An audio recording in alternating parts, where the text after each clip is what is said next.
बिस्मिल्लाहिर्रहमानिर्रहीम। Now we cover question number 3 और question number 4। Question number 3 में हमें बोला गया है solve the following system of linear inequalities. Linear inequalities को हमने ग्राफिकली सॉल्व करना है। क्वेश्चन नंबर 1 दिया हुआ है। इससे पहले जो हमने क्वेश्चन पढ़े थे उसमें एक इक्वेशन थी और उसके पॉइंट्स निकाल के हमने ग्राफ में पुट करे थे। अब यहाँ हमारे पास दो इक्वेशन है, इसको हम दोनों इक्वेशन को अलग अलग सॉल्व करके इसको ग्राफ में पुट करेंगे। फर्स्ट इक्वेशन को हमने सॉल्व किया, x0 लिया, y0 लिया। फर्स्ट इक्वेशन में x0 रखेंगे तो माइनस का y बचा 8 और ये माइनस को हम कर देंगे इस तरफ शिफ्ट। इसी तरीके से y को 0 लिया तो ये हो गया y0, 3x 3 यहाँ पे मल्टीप्लाई हो रहा है, सेकेंड साइड पे जाके डिवाइड हो गया। डिवाइड करेंगे तो यहाँ आ जाएगा 2.66 और ये आ गया 8। जब हमने x0 पुट किया था तो हमारे पास y आया था माइनस की 8 और y जब हमने 0 पुट किया तो हमारे पास x जो आया है वो आया है पॉजिटिव 2.66। इसी तरीके से अब हम लेंगे इक्वेशन 2। इक्वेशन 2 ली, उसमें x की जगह 0 पुट करा और y की जगह 0 पुट करा। जब x की जगह 0 पुट करा तो y की वैल्यू निकल गई और y की जगह 0 पुट किया तो हमारे पास x की वैल्यू निकल गई। y 0 पुट किया था तो हमारे पास x की जो वैल्यू आई है वो आई है 2.5। अब इन दोनों चारों पॉइंट्स को हम ग्राफ में पुट करेंगे किस तरह। अब हम चारों पॉइंट को ग्राफ में पुट करेंगे। इक्वेशन 1 के 2 पॉइंट लिख लेते और इक्वेशन 2 के 2 पॉइंट लिख लेते। x जब 0 पुट किया था तो y हमारे पास निकला था माइनस का 8, तो हमने y यहाँ पे पुट कर दिया माइनस का 8। और जब हमने y0 लिया था तो x हमारे पास आया था 2.6, तो 2.6 समथिंग इधर आएगा x। सेकेंड इक्वेशन में हमने x0 लिया था तो y हमारे पास आया था 1.6, y हमारे पास आया था 1.6 जब हमने x0 लिया था। और जब y0 लिया था तो x हमारे पास आया था 2.5। लाइन ड्रॉ कर लेते हैं। ये हमारे पास दो इक्वेशन थी तो दोनों इक्वेशन की हमारे पास लाइन ड्रॉ हो गई है।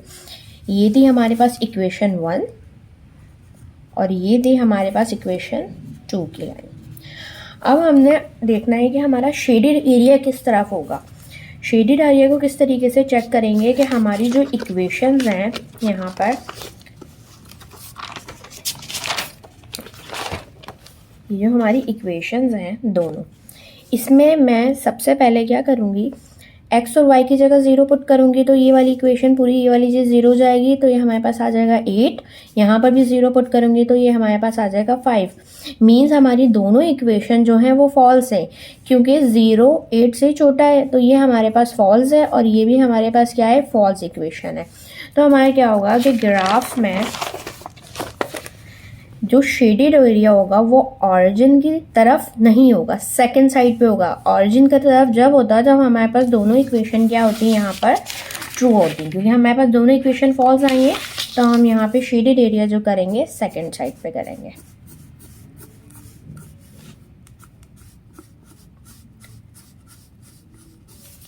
अब आ जाते हैं इसके क्वेश्चन नंबर 2 पे। अब हम क्वेश्चन नंबर 2 को भी उसी तरीके से सॉल्व करेंगे। सबसे पहले x की जगह पे 0 पुट करेंगे तो हमारे पास यहाँ पे ये फर्स्ट इक्वेशन लेंगे। फर्स्ट इक्वेशन में x की जगह 0 पुट करेंगे तो ये हो जाएगा हमारे पास x0 माइनस का 2y 6, माइनस का 2y सेकेंड साइड पे लेके जाएंगे, 2 को डिवाइड हो जाएगा, यहाँ मल्टीप्लाई हो रहा है तो ये हमारे पास आ जाएगी माइनस की 3। इसी तरीके से इक्वेशन 1 में हम पुट करेंगे y की जगह पे 0। जब हम y की जगह 0 पुट करेंगे तो ये इक्वेशन हो जाएगी हमारे पास, y तो जाएगा 0, यहाँ जाएगा 3x 6। डिवाइड कर देंगे सेकंड साइड पे ले जाके, हमारे पास x का जो है आंसर आ जाएगा 2। जब हमने x को 0 पुट करा था तो हमारे पास y क्या आया था, माइनस का 3। और जब हमने y को 0 पुट करा था तो x जो है वो हमारे पास आया था 2। ये आ गई इक्वेशन 1 के पॉइंट। अब इसी तरीके से इक्वेशन 2 के पॉइंट निकालेंगे और उसको ग्राफ में पुट करेंगे। इक्वेशन 2 में भी x की जगह और y की जगह 0 पुट करेंगे तो ये हो जाएगा 0 माइनस का y और यहाँ पे y की हमारे पास इक्वेशन आ जाएगी 4। सॉरी वैल्यू आ जाएगी 4 माइनस का 4, क्योंकि माइनस का मैंने इधर शिफ्ट कर दिया, और यहाँ पे हमारे पास जब ये चीज़ 0 जाएगी तो x की वैल्यू जो आ जाएगी वो आ जाएगी 4। जब हमने x को 0 पुट करा था तो हमारे पास y आया था माइनस का 4, और हमने y को 0 पुट किया था तो x हमारे पास क्या आया था, 4 आया था। अब इन चारों पॉइंट्स को हम ग्राफ में पुट करेंगे। यहाँ पे हमने चारों पॉइंट्स को लिख लिया। अब चारों पॉइंट्स को किस तरीके से ग्राफ के अंदर पुट करेंगे, इक्वेशन 1 के पॉइंट्स से पुट करेंगे। तो x क्या था 0, y था माइनस का 3, तो माइनस का 3y यहाँ पे, और फिर x2 था तो y हमारे पास क्या था 0, तो x2 यहाँ पे पॉइंट आएगा। ये हमारे पास लाइन हो जाएगी, ये हमारे पास लाइन हो गई इक्वेशन 1 की। सेकेंड इक्वेशन की लाइन पुट करेंगे, x y माइनस का 4 है तो माइनस का 4 y यहाँ आ जाएगा हमारे पास, और x4 कब था, जब y 0 था। x4 हमारे पास कहाँ आएगा, यहाँ पर आएगा। तो ये इक्वेशन 2 की लाइन हमारे पास आ गई है ये। अब हमें यहाँ चेक करना पड़ेगा कि इन दोनों लाइंस का शेडेड एरिया किस तरफ को जाएगा। अब हमारे पास जो इक्वेशन जो थी वो थी, ये दोनों इक्वेशंस थी। यहाँ पर अगर मैं 0 पुट करूँगी x और y की जगह तो ये मेरे पास हो जाएगा 6, यहाँ पे भी 0 पुट करूँगी तो ये हो जाएगा 4।